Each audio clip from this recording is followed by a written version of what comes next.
These cars don't particularly sound that good when you get a louder exhaust. In fact, we did a lot of R&D with an exhaust on our car,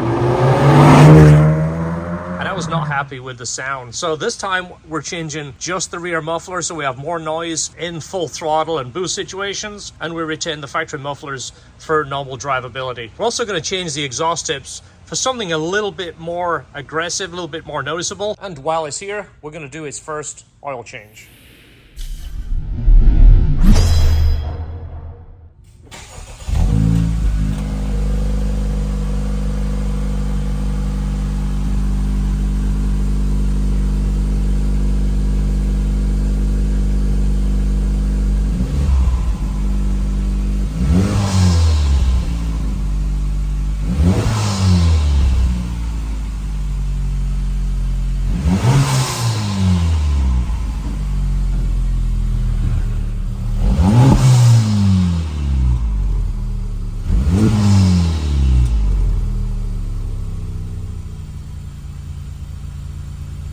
Do it again.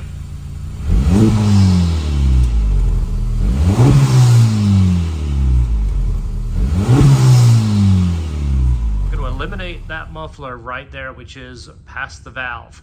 And then we're going to change the tips, because the tips are kind of an odd shape. Obviously, the larger one is in the middle, the two smaller ones. We're going to change those to a little bit more aggressive tip, and I think it will give this customer the look and the sound he's going for without dealing with the low end sound.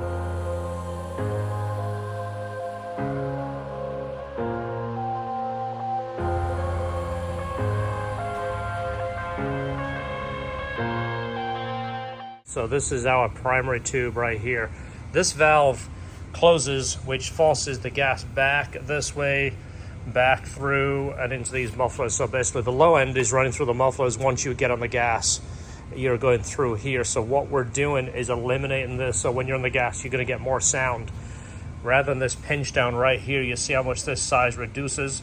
We're going to keep this size all the way through to a middle tip. See the taper right here. Then this, we're changing these tips and attaching the new tips onto this pipe. You see actually how small this pipe is. Coming right off the mid pipe, we have a small resonator and then a larger resonator. If you look at the Type S exhaust, it only has one of these resonators. So what we're going to do on this is kind of do it in stages.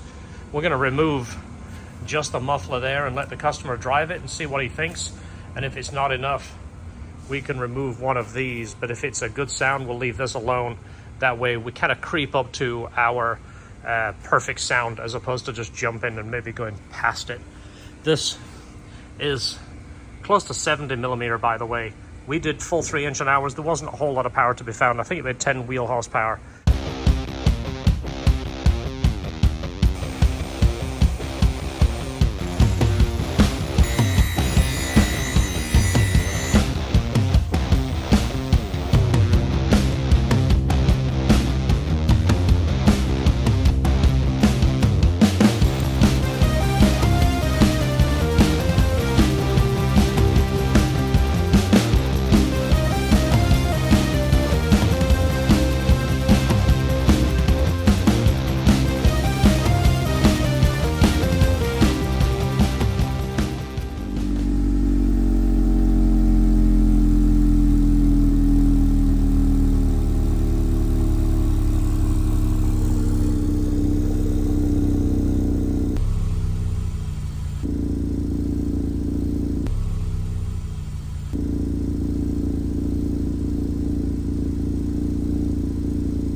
So as you can hear, the larger tip is giving us some more sound.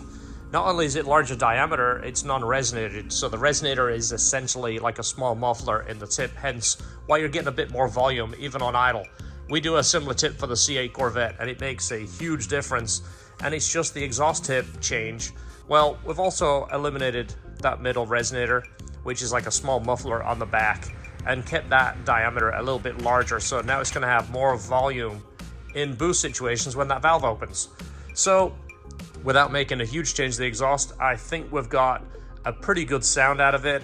And the tips to me look a lot better. I much prefer the even equal size tips. And tips just make a big difference to the car. A little bit more aggressive looking. I didn't really like the original Type R tips. I think these look a little bit better. Let me know what you think. You can get these tips in the LHD store at lhtperformance.com.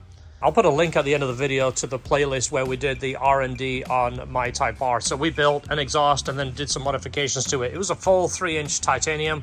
It did pick up a little bit of power and shaved a bit of weight, but because of the increased sound, that was a drawback for me. We did play with muffler sizes and tubes into the muffler to try and lose some of that frequency. But I think, unless you're really going for big power, the factory exhaust works pretty well. And if you do this modification, you're going to get a little bit more sound from the non-resonated tip. Plus, it's a little bit larger, and you're keeping that larger diameter through the middle section after the valve. You don't have the muffler there, and you don't have the neck down. So this car already has a tune on it. I haven't driven it since the tune. In fact, all we've done is drive it in the shop and drive it out. But this car was tuned by a good friend of mine, John from Faribault.net. I've known him for over 20 years now. So if you don't know how the whole process works, the ECU has to be removed from this car. You ship it out, you get the ECU basically unlocked. They call it a jailbreak. And then they ship it back to you, you put it in the car, then you can tune it. It's a bit of a hassle. The car has to sit parked. Worst case scenario, if the ECU ever gets lost, you're gonna have to buy a brand new ECU from Honda, then have the dealership flash it just to start all over again. So John is looking at interest for basically doing like a mini tour. Maybe you can meet him up. He can do the jailbreak and either put one of his custom tunes in there or even offer full custom dyno tune at the same time. Check him out, Faribault.net.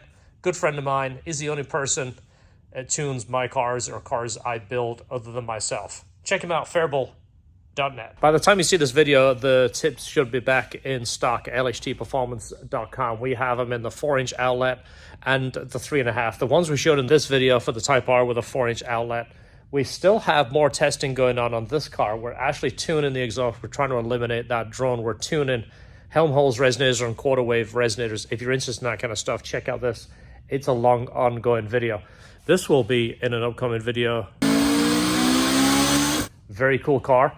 And then, of course, we have 2 more Type Rs coming up. In the meantime, don't forget, hit the subscribe, hit the like, hit the share. We'll see you on the next video.